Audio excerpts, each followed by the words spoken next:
Bem-vindos ao meu canal, Padre Marcos Maria dos Santos. Estou gravando aqui na casa da minha mãe, já estou no Brasil, já estou em Guarulhos, já terminei o meu mestrado, né, em teologia justamente em Madrid, na Espanha, então já cumpri essa etapa da minha vida.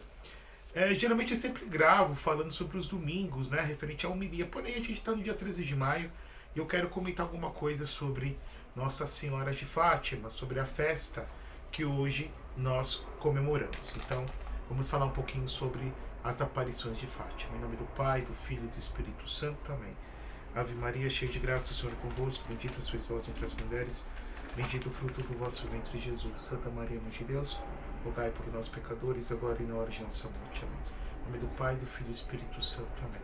Queridos irmãos e irmãs, então é sempre com muita alegria que a gente pode falar da Virgem Maria, falar de Nossa Senhora. O grande São Bernardo de Claraval dizia que nunca, de Maria não cansastes, ou seja, de Maria nós nunca falamos o suficientemente, sempre tem alguma coisa a mais a falar da Virgem Santíssima.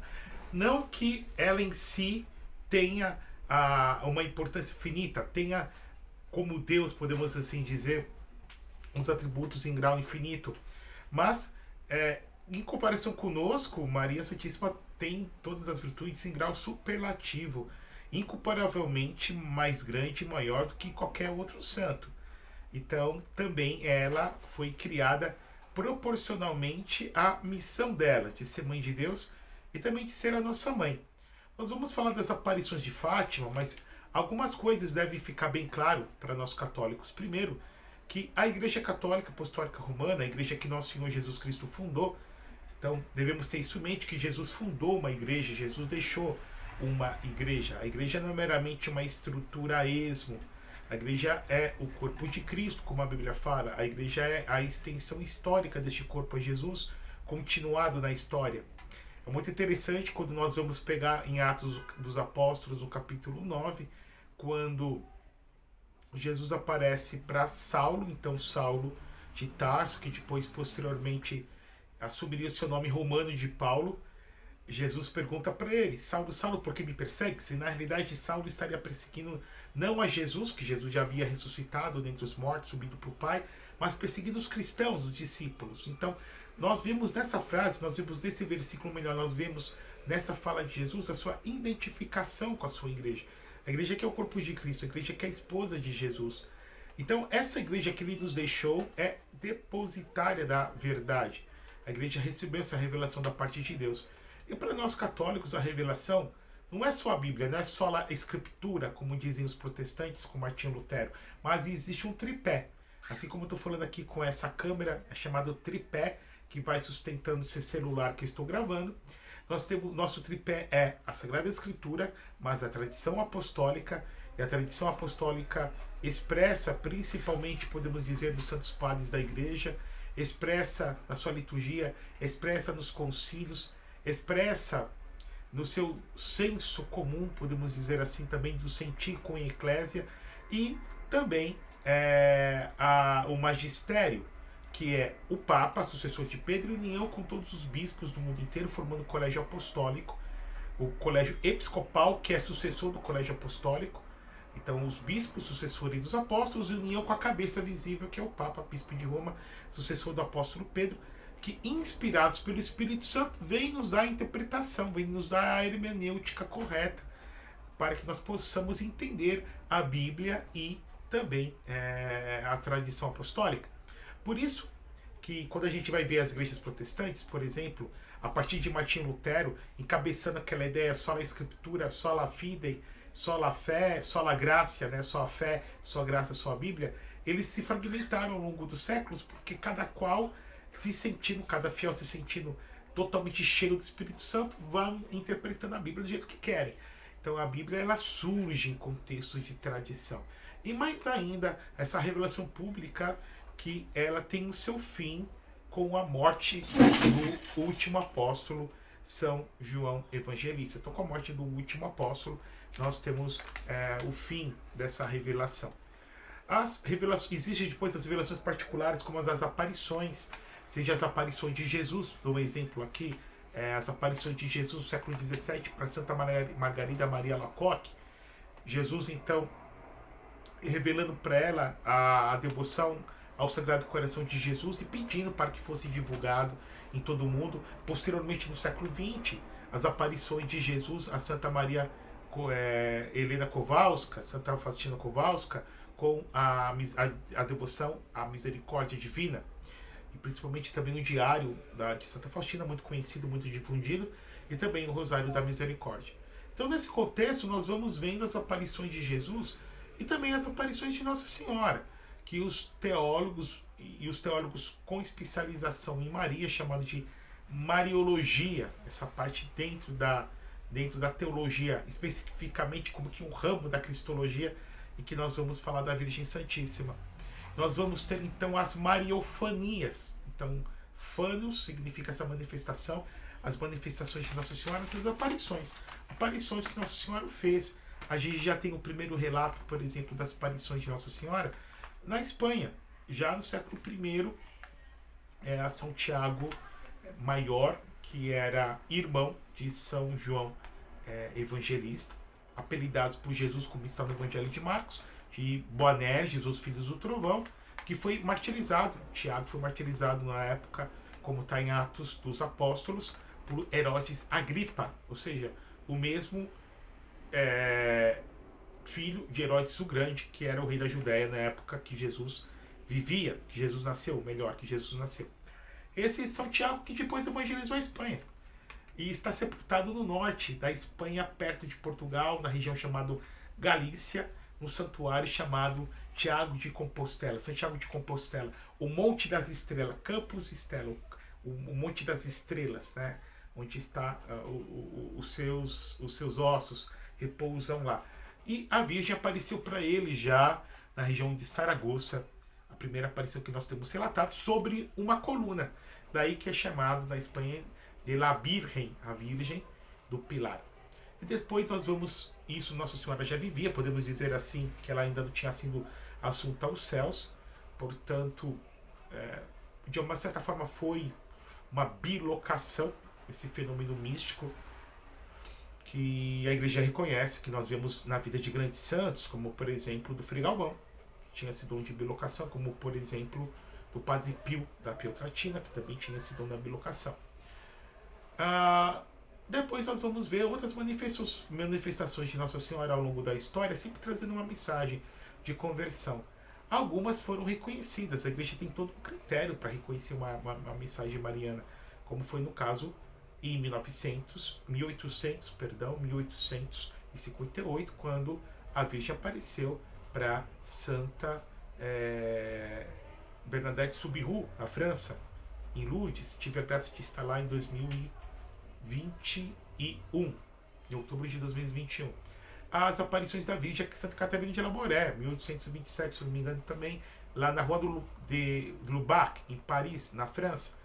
Algumas aparições, uma dessas aparições também em La Salette, no século XIX, para Maximiliano e Melânia, que eram contemporâneos, inclusive, de São Jean-Baptiste Marie Vianney, o famoso cura d'Ars, o patrono dos padres, né, dos párocos. Nós vemos uma encadeamento de aparições de Mariofanias de Nossa Senhora. E, creio eu, a mais patente, a mais escancarada, a mais estrondosa, as aparições de Nossa Senhora para os três videntes, para Lúcia, para Jacinta e para Francisco, numa aldeiazinha perto de Aljustrel, em Fátima, né? Fátima, que pertencia à diocese de Leiria, para esses parentes, né? Eles eram primos um dos outros, né? Então, Francisco, Lúcia e Jacinta. Francisco e Jacinta faleceram muito jovenzinhas, enquanto, por exemplo, Lúcia faleceu no começo dos anos 2000, com mais de 90 anos. Como que nós vamos entender essas aparições de Fátima? Podemos dizer das aparições da Mãe Estrontosa, porque com o Milagre do Sol, que aconteceu na última aparição, em 13 de outubro de 1917, mais de 100.000 pessoas viram esse milagre. Então foi testemunhado por milhares de pessoas, com milagres patentes diante de todos. Então gente começou a ter a dança do sol, né? Muitos espectadores viram essa dança do sol e dizem que muitas pessoas começaram a confessar seus pecados com medo do mundo acabar. E foi relatado por jornais, inclusive jornais anticlericais, cujos donos eram maçons. E de repente começou uma chuva, a dança do sol, e depois que terminou a dança do sol, as roupas estavam milagrosamente secas. Secaram rapidamente, ou seja, foi uma ação divina. Pessoas que eram paralíticas, pessoas em cadeira de rodas que de repente depois começaram a andar. Foi alguma coisa estrondosa. Foi alguma coisa que foi visto quilômetros de onde estava a cidade de Fátima. E que tinha sido precedido, que Nossa Senhora tinha dito, por um sinal que pôde ser visto em Paris, na França, que era uma aurora boreal. Como nós vamos entender, então, meus irmãos, as aparições de Nossa Senhora nesse contexto para Portugal, nessa aldeiazinha que leva o nome de uma árabe. Fátima era a filha de Muhammad bin Abdallah Muttalib, famoso Maomé em português. Muhammad, ou seja, Maomé, versão portuguesa, porque a Península Ibérica ficou 700 anos na mão dos muçulmanos.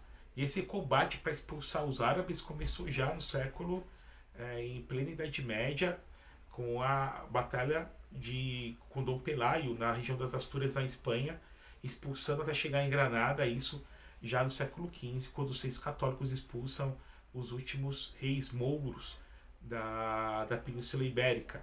Porém, também Portugal teve seu momento para poder expulsar os mouros, tanto que Portugal surge como nação na Batalha de Ourique, quando Dom Henrique Diniz, feito o primeiro rei de Portugal na Batalha de Ourique no ano 1039. Então, essa cidade, levar o nome da filha de Maomé, de Fátima, é resquício, reminiscência dessa época em que Portugal também fazia parte desse domínio mouro, desse domínio muçulmano. Em que contexto Nossa Senhora aparece? Primeiro, no começo do século XX, nós estamos falando aqui em 1916, quando começam as aparições do Anjo de Portugal, até 1917, em outubro de 17, portanto, nós estamos falando aqui durante a Primeira Guerra Mundial, que começa de 1914 e vai até 1918. A Primeira Guerra Mundial, que começa quando Francisco José, que era imperador da Austro-Húngaro, foi assassinado por Graviro Príncipe na Sérvia. Sérvia, aqui eu estou falando do leste da Europa. Graviro Príncipe, ele era de uma sociedade secreta chamada Mão Negra, e quando ele mata então o imperador e mata a esposa do imperador, esse foi o estopim para a Primeira Guerra Mundial. E durante a Primeira Guerra Mundial, foi uma guerra que envolveu a Europa inteira e outras nações, e que milhares e milhares de pessoas morreram. Nós tivemos como consequência a queda de grandes impérios, como nos lembra, por exemplo, o historiador Erich Hobsbawm, inclusive, que era um historiador de linha marxista. Então, o Império Austro-Húngaro, que foi desmanchado, depois o Império Turco-Otomano, também o Império Britânico e o Império Russo. Lembrando que em 1917, quando a Virgínia aparece, durante essa época também nós temos a Revolução Russa, a Revolução Bolchevique, em que é destronado o último czar na Rússia. Então Nossa Senhora vai falar da Rússia também, dos erros da Rússia, não só os erros da Rússia em questão do marxismo, bolchevismo, né, do comunismo enquanto tal, e depois subsequentemente a União Soviética, mas também dos erros da Rússia que começava lá atrás com um certo messianismo, que os russos sempre se viram como uma terceira Roma. A ideia do eslavofilismo, da superioridade russa com relação às outras nações. Uma visão milenarista que a Rússia sempre teve. O seu misticismo, principalmente com seus starets. Lembrando que, por exemplo, e um pouco antes da morte da família Romanov, com Nicolau Romanov, toda a família dele também, Catarina Romanov, e a família real teve contato com starets, que foi o caso do Rasputin, que diziam que era um pouco um feiticeiro, um mago, e Rasputin, que havia anunciado a queda do czar, a queda do império. Portanto, mais ou menos esse contexto. 1917 também foi um ano emblemático foi o ano que a maçonaria fazia 200 anos de existência, porque a maçonaria começa, historicamente dizendo, em 1717, com a primeira loja maçônica como tal registrada em Londres, do rito escocês antigo. Em 1917 nós tivemos uma manifestação da maçonaria em frente à Praça São Pedro. Quem estava lá são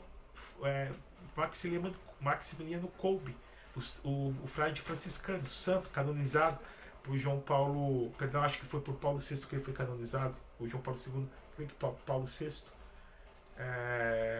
E ele tinha sido executado em Auschwitz, na Polônia, em lugar de um pai de família. Esse frei santo franciscano, que chegou a ser missionário, por exemplo, no Japão, estava lá em Roma como padre estudante e viu a maçonaria entrando na Praça São Pedro com os estandartes, com Lúcifer, Satanás esmagando a cabeça de São Miguel Arcanjo. Em 1917, nós também tivemos a Revolução Russa. Então, essas 3 datas, melhor 4 datas: aniversário da maçonaria, Revolução Russa, tivemos também o aniversário da Reforma Protestante, dos seus 300 anos, que começou em 31 de outubro de 1517, quando Martinho Lutero fixou as 95 teses nas portas da Catedral de Wittenberg. Então, esse contexto mundial para a gente poder entender. As aparições, elas começam com a aparição do anjo para os pastorzinhos de Portugal. Eles veem um jovem muito belo, luminoso, aparecendo por sobre o ar, com uma hóstia numa mão e um cálice em outra, e o anjo, parando no mar, desceu até eles e ensinou para eles aquela oração: meu Deus, eu creio, adoro, espero e vos amo, peço-vos perdão por aqueles que não creem, não esperam e não vos amam. E deu a comunhão para um, e para a Lúcia ele deu a forma, a comunhão, a hóstia consagrada, e deu o cálice com o sangue do Senhor para Francisco e para Jacinta, né? E disse: eis aqui o corpo e o sangue de Jesus Cristo, tão ultramente ultrajado pelos homens. A gente vê, quando perguntaram quem ele era, ele disse: sou anjo de Portugal, que cada nação tem um anjo, assim como cada pessoa tem o seu anjo da guarda. As nações têm anjos. Nós podemos ver isso prefigurado já no livro do profeta Daniel, quando fala do anjo da Pérsia, por exemplo. Isso você vai ver no capítulo 7 a capítulo 9 do profeta Daniel no Antigo Testamento. E aí, já em maio, já em 1917, as aparições dos anjos em 1916, quando nós temos 13 de maio, as primeiras aparições, né, que vai justamente de maio até outubro de 1917, quando se dá o Milagre do Sol. E nós temos a aparição de agosto, que não se deu nesse dia porque os videntes foram sequestrados pelo delegado chamado Formigão. O delegado sequestrou os videntes, então eles não puderam comparecer ao local para poder receber a mensagem da Virgem Maria. Lembrando que os 3, os 2, tanto Francisco quanto a Jacinta, morreram já poucos anos depois, 3, 5 anos depois, morreram muitos novos. Nossa Senhora já tinha anunciado que eles iriam morrer no novo. Inclusive, Jacinta morreu sozinha durante gripe espanhola.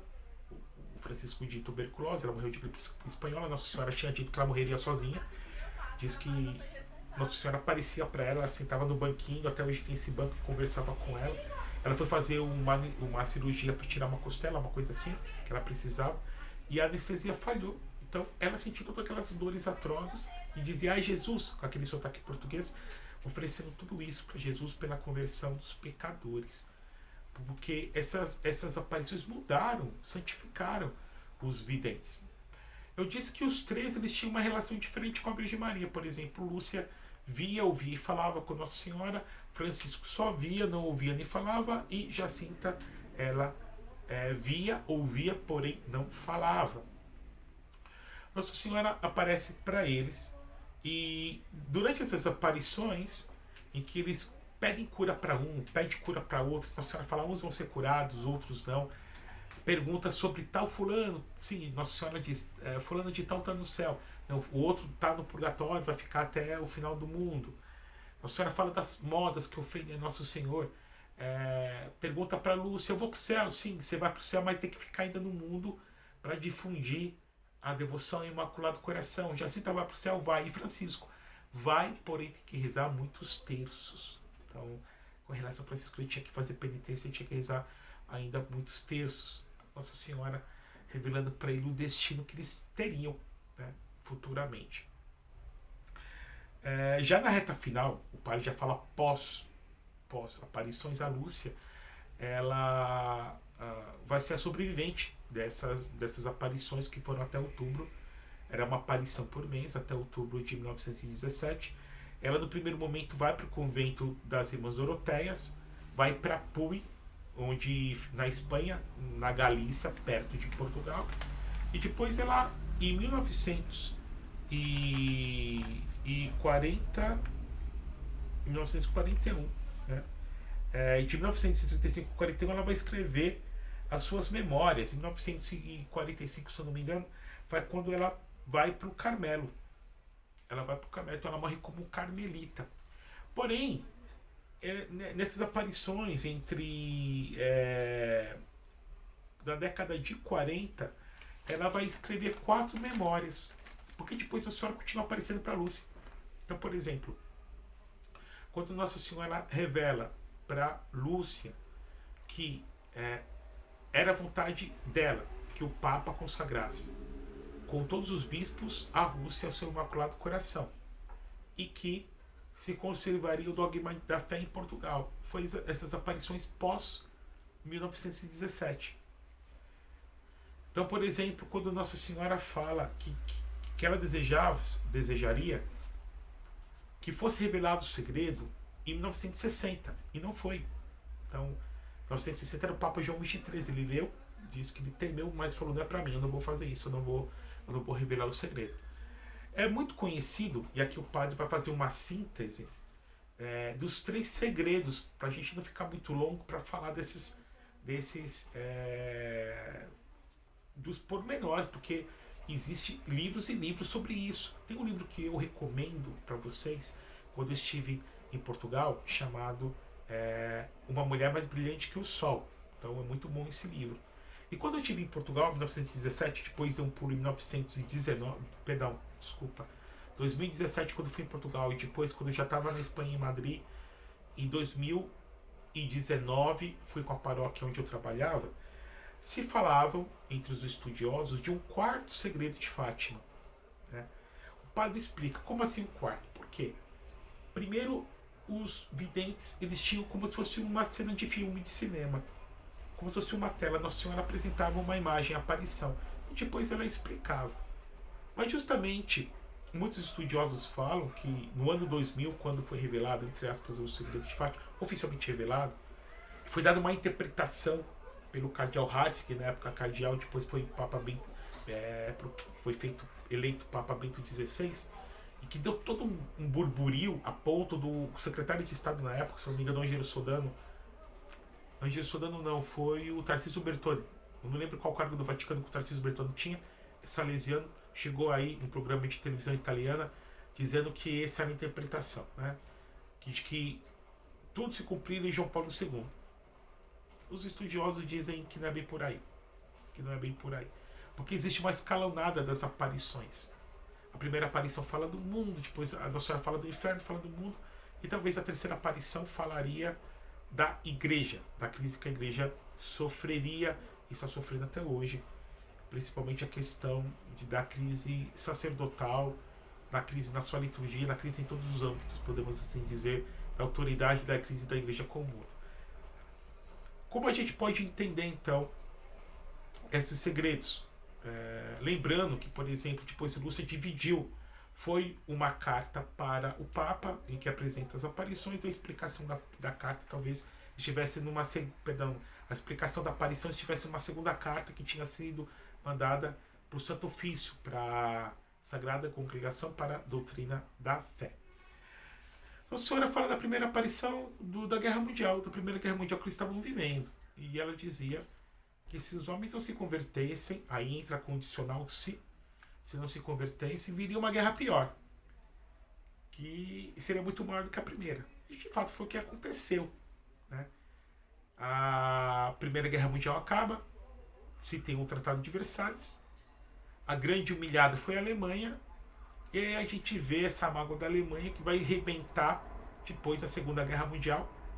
Em 1933, Hitler ascende ao poder na Alemanha, vira primeiro-ministro e chanceler, leva o nazismo enquanto leva para o governo essa ideia e o partido nazista também, que eles tinham origem esotérica, mas a ideia do nazismo, que seria uma vertente do fascismo, né, o nazismo, tanto que é Partido Nacional Trabalhadores Alemães, né, o partido nazista.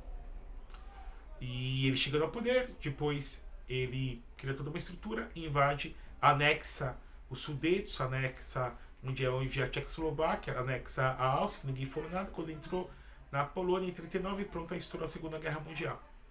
Nesse meio termo, em 1922, é isso mesmo, se eu não me engano, nós tivemos a quebra da Bolsa de Valores. Então foi toda uma sucessão de fatos. A Virgem tinha anunciado, então, que viria uma guerra mundial, se os homens não se convertessem. Depois Nossa Senhora apresentou o inferno.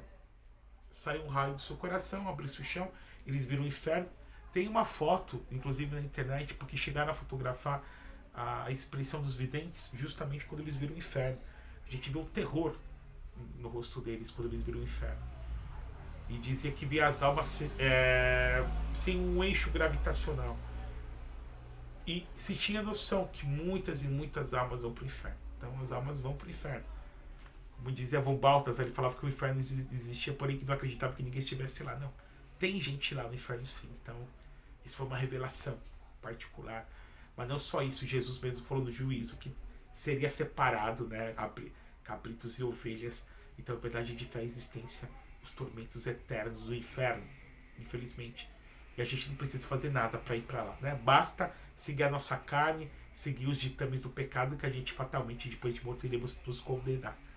Okay? Lembrando que as penas do inferno, a perda da visão de Deus, o fogo espiritual, o remorso, o remordimento, a visão do diabo e principalmente a noção de nunca ver a Deus, porque Deus é a própria beleza, é a fonte de toda a felicidade, e também a questão do fogo imaterial, né? Então existe um fogo espiritual no inferno.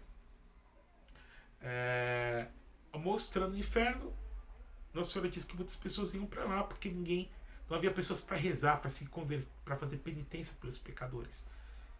E depois um terceiro segredo, propriamente dito. Então, o terceiro, a descrição seria que vê um bispo vestido de branco e ele caminha pela cidade de Roma destroçada. Vêm soldados que matam o clero. Tem o bispo de Roma, cardeais bispos, o bispo de branco, dá-se a entender que é o Papa, bispo de branco. Depois, cardeais, bispos e padres, o clero. Ela entendeu, sim, que o bispo de branco também era o bispo de Roma, portanto era o Papa. E que soldados vinham e matavam o Papa e o clero, os demais do clero, com tiros e flechas. Mataram com tiros todo o clero. Enquanto caminhava sobre os escombros, o bispo de branco rezava pelos mortos. E aí, chegando ao seu pé da cruz, ele foi morto com tiros e flechas. Vêm dois anjos, colhem o sangue dos sacerdotes e regam com regadores a cidade eterna. Depois o anjo tira sua espada, aponta para baixo e diz penitência, penitência, penitência. Então essa é a visão. Qual a interpretação? Não temos, assim, exatamente dizendo. Certo? Foram dizer que era João Paulo II? São João Paulo II? Porque teve o atentado pelo Ali Agca, o turco, né?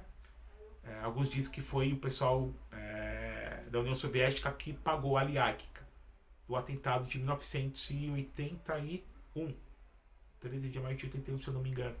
Porque depois o Papa vai para Fátima. O Papa foi salvo milagrosamente desse atentado. Ele interpretou, porque assim, a bala foi desviada, atravessou seu intestino, pegou o seu dedo e ia para o coração. Então, milagrosamente a bala foi desviada do seu trajeto comum.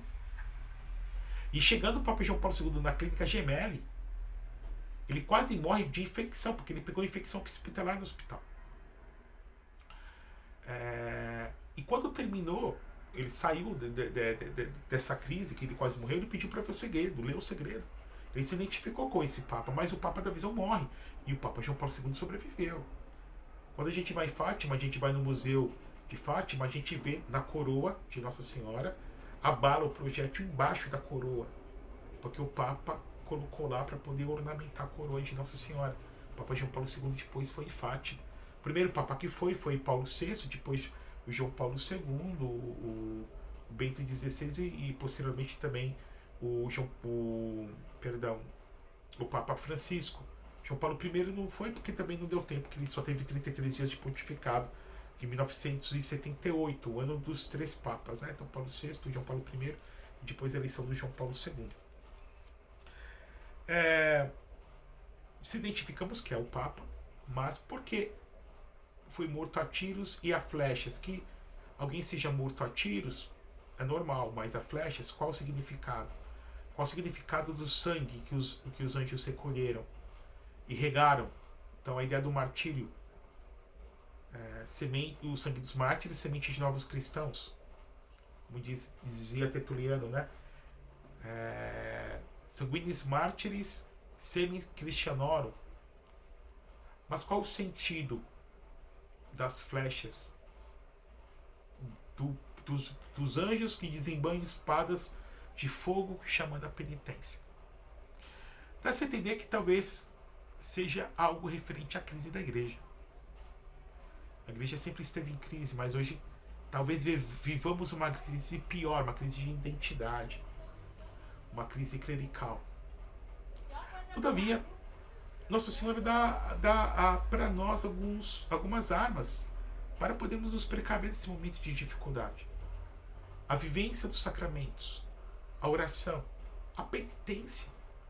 Então seja a penitência que eu faço, chamada penitência ativa, um jejum que eu faço, tomar banho de água gelada, alguma coisa que me contraria, deixar de comer algo que gosto, comer alguma coisa que eu não gosto.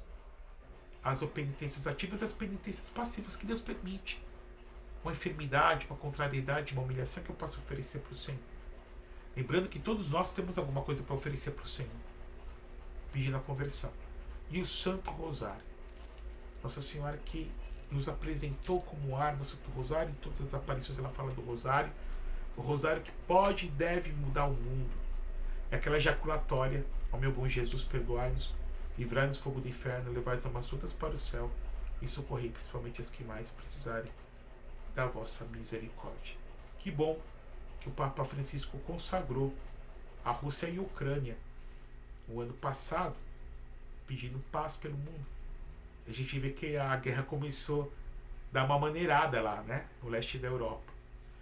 O que fica para nós de Fátima, que possamos estudar, que possamos meditar, peneirando o que muitos fatimólogos falam, um que recomenda justamente o Marc Malatan, também outro grande mariólogo, René Lauretin, mas que deve ficar para nós esse grande amor à Virgem Maria, a devoção do Rosário e a mensagem que ela nos deu. Por fim, meu coração imaculado triunfará. A vitória é dada, a vitória de Jesus. Ele já nos venceu, ele já alcançou para nós a sua vitória na cruz e na sua ressurreição. E onde está a Virgem Maria, está Jesus. Onde Maria reina, reina Jesus. Que o Deus eterno e todo-poderoso vos abençoe, por intercessão de Nossa Senhora de Fátima, de Deus que é Pai, Filho e Espírito Santo, desça sobre vós, permaneça para sempre. Amém.